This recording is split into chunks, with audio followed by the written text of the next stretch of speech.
The Bible says wives submit to your husbands. I believe everything in the Bible except that part. It's a video that's gone viral on the internet, not just for what it shows, but for what it says. Anyway, like I was saying, I can't find any good black men. It's an animation called Black Marriage Negotiations, and it features a black woman talking about what she expects in a mate.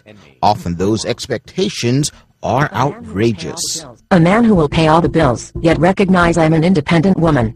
Darrell Lawson created the video as a plug for his website, but he says it has touched a huge nerve among African Americans. Our women have heard it over and over and over that they're the least likely to get married of any other race or ethnicity in the world.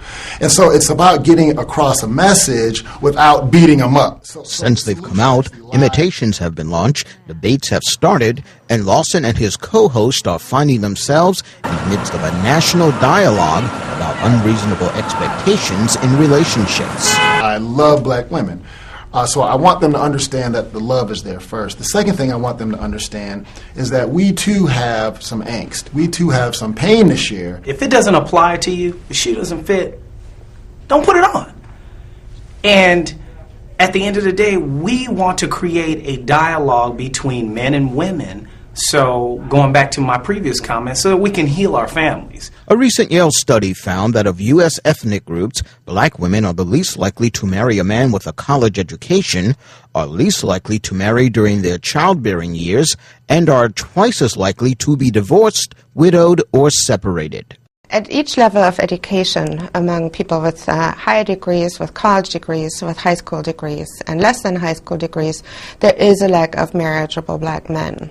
But the video has critics too, some who say it does more harm than good. I think he exaggerated the abrasiveness of the woman depicted in the video, and what she needed, like her income requirements, how often they would have sex, what she expected of the guy in general. Comedian Landon Ali is one of the people who has created her own rebuttal video. But Yale's Hannah Bruckner says finding marriage partners for black women may not be an issue of expectations, but rather status and socioeconomics. Black men who marry white women can gain status that way because they marry a member of the dominant group in our society. Conversely, for white men who marry black women, they cannot gain status that way because they marry a member of the subordinate group in our society. Bruckner says more research and funding needs to be directed towards stabilizing educational and economic disparities for blacks. Both Ali and the Philosophes say they're ready to sit down and start talking about it. Oscar Wells Gabriel, The Associated Press. If he doesn't do this, I will take him for 25% of his gross income in my divorce settlement.